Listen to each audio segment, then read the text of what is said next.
Hi guys, welcome back to my channel. If you're new here, welcome. My name is Soph. Sorry about the weird background in this one because my lighting situation is a bit weird today, so I've kind of moved myself to the best position I can, but it's not really ideal for the aesthetics of the background. However, I am coming to you today with my September wrap-up.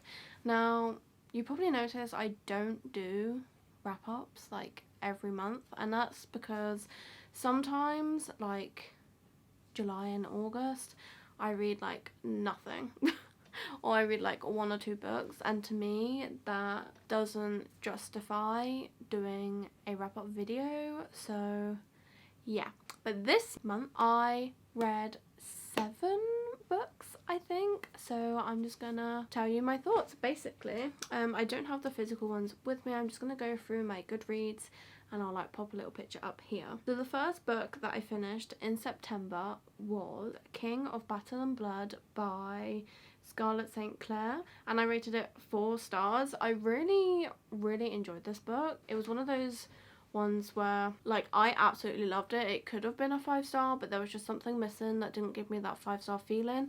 And I've spoken about it before on my channel where my 5 stars are I'm obsessed with the book, and it gives me this it's just a feeling I get when it's gonna be 5 stars. I can't really explain it. Then if I don't get that feeling but I still really love the book, it's a 4-star. So I gave it 4 stars. I basically just put it's got a bit of a plot twist in it, which I really enjoyed. The romance aspect was amazing.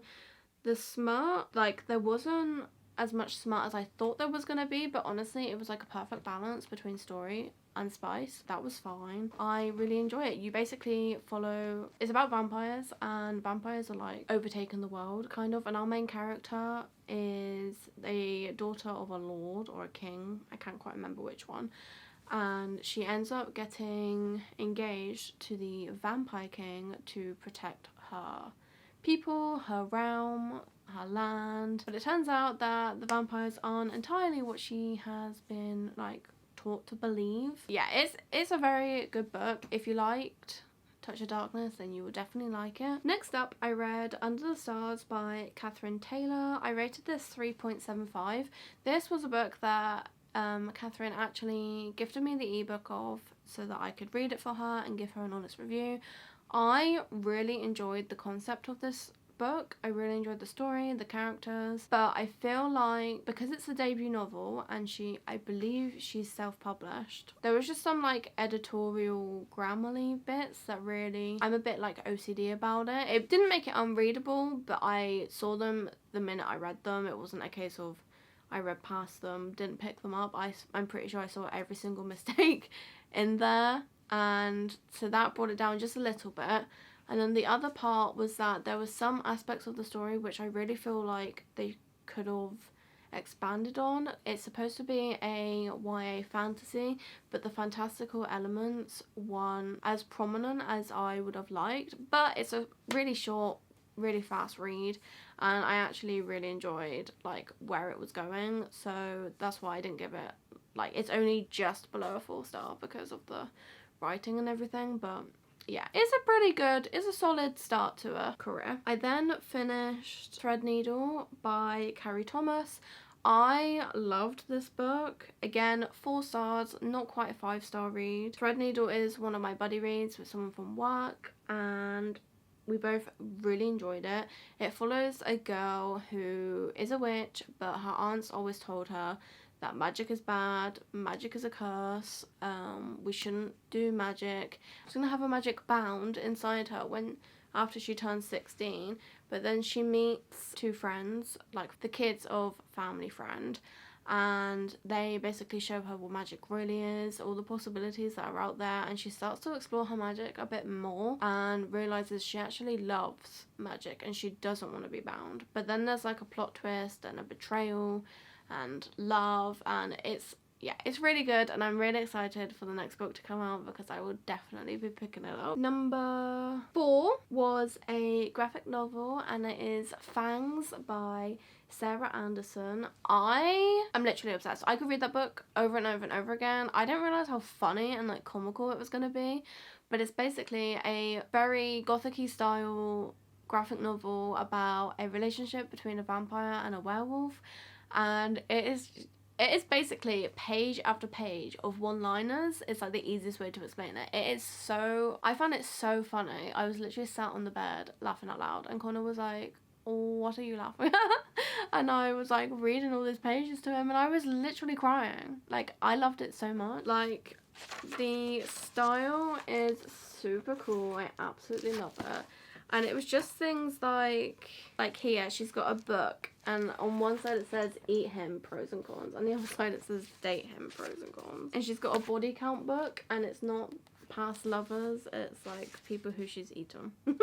And then you just get pages like this, which that is actually stunning. So yeah, I rated that 5 stars because I was literally obsessed, and I will reread it so many times. I actually got it for Christmas from my mum, but that was the first time I'd ever actually read it. Then we have Verity by Colleen Hoover. Now, this book was such a roller coaster. I am not surprised that this book has so much hype over it, because honestly, I literally was obsessed. I couldn't put this book down. I think I read it the fastest that I've ever read any book ever, and honestly I got whiplash from it because it was just like turn after turn after turn after turn, and then you get the big one at the end, which, if you know what I'm talking about, I actually wish they didn't do it. I wish they left it like up to that point, because that made it such a more interesting story to me. But I was still shocked when the plot twist happened, and I gave it a 5 star because I absolutely adored it. It basically follows a struggling author who gets offered a contract to go and finish off another author's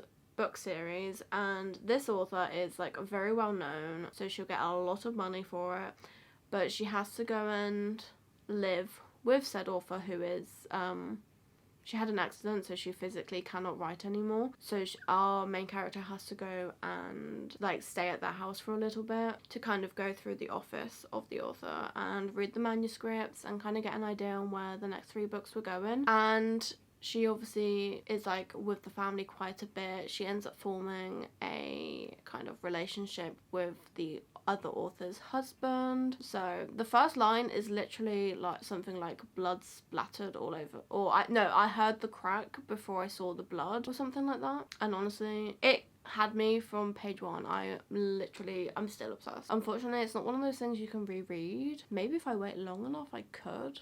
I just need to like force myself to forget the book.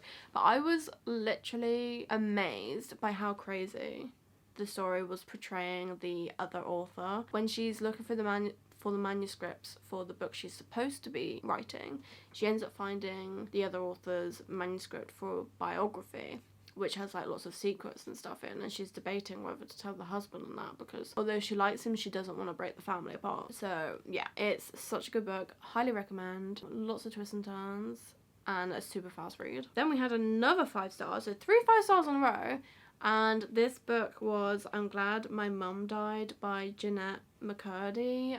I listened to this in audiobook, and I think it took me 2 days of free time to listen to it all, and yeah, it was a very like hard-hitting book. I am so glad that I read it. Again, I fully understand the hype around this book. It is basically her explaining how her like childhood went from when she was to be a child actress up until now.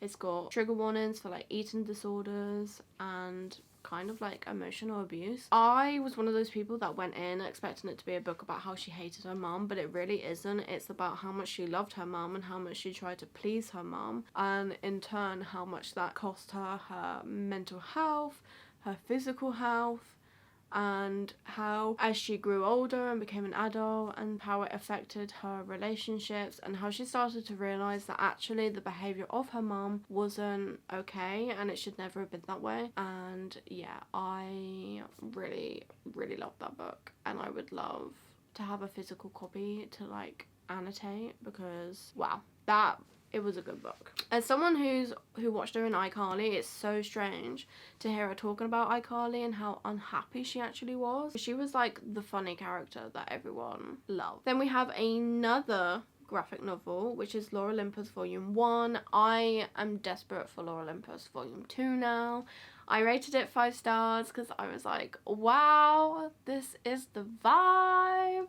I'd actually started it before, but I couldn't get like really into it. But this time I literally just sat there and read like half the book in one sitting, and then because it was late, and then I opened it the next morning and just finished it because the style is so pretty. It's actually a webtoon. I think you can find it online for free. But the bound up is so good. The story is so good. The characters are so good. The aesthetic is so good. And yeah, number 3 is coming out this year, and number 2 is currently out, so I really need to get my hands on number 2 because I want the story to continue. But it basically follows obviously like the Greek gods and stuff, and like Hades is this lonely boy and Persephone is this lonely girl, and they kind of meet each other in a not so great way, and it's like mutual pining. Like they both basically not love each other, but they have very fond feelings for each other, but neither of them know that the other person has the same feelings, and it's so annoying because you just want them to like catch up with each other, but they don't. So that is why I need number 2, because I need to know that they finally like understand. And then the last book for September, following on from Olympus, was Neon Gods. I was feeling the vibes of Greek myth. I am a big lover of Greek myth, but I have to be in the mood to like read it.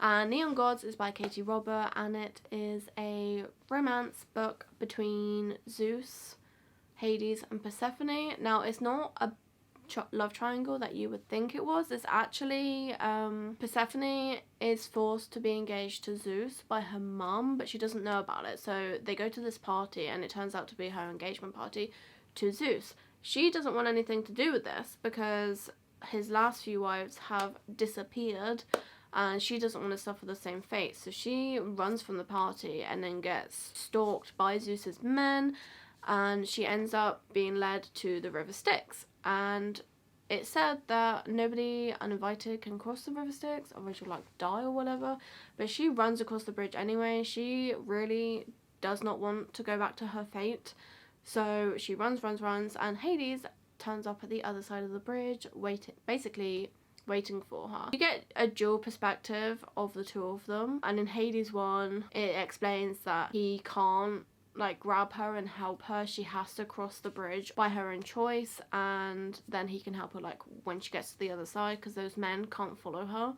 And he does, and straight away he becomes protective of her. He like gets annoyed of her because she doesn't ensure her own safety. Like her feet are red raw from all the running, for like, because I guess she didn't have shoes on, and running on broken glass and stuff, and he literally won't let her put any pressure on them, and he gets annoyed when she even tries to.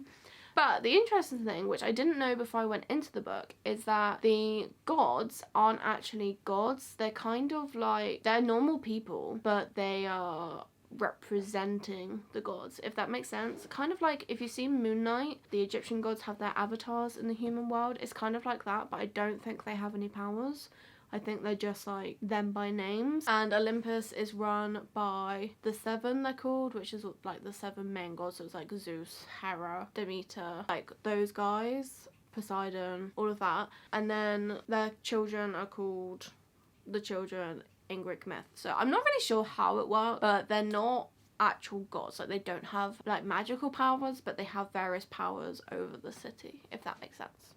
Which I didn't know, so it's more modern, and I didn't know that. I thought they were going to be like gods with powers and everything like that, but honestly I didn't mind it. It was a really good story, and I rated it 4 stars, if I haven't said that already. So I absolutely love that, and I will definitely be reading more of Katie Roberts' work. There is Disney retellings, there's more Greek retellings. I think there's one about Aphrodite. I think that's what the Electric Idol one is. But yeah, I would definitely be reading more of her work. I really, really enjoyed it. It was another book that I literally couldn't put down. So I had a really great reading month for September, and I'm hoping it continues into October. However, it's October 5th when I say this, and I haven't even finished one book, and that is literally because I've been so stressed with trying to find somewhere to move that I haven't had time in my life for like anything else, like at all. That's it.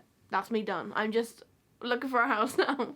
But I am reading Bunny and I am reading Inheritance Games. So I am reading stuff. I just haven't finished anything yet. And I have a big TBR, so I would have liked to have finished something by now. We shall see. Let me know what you read in September. Did you get any 5-star reads? I loved that I had 3 or 4, however many there were. And let me know what you read. I always want more recommendations, so please let me know. And also let me know what spooky reads you're reading. And if you get this far in the video, leave a little like skull for spooky season. And yeah, let me know what you are reading this month. That is it for today's video, guys.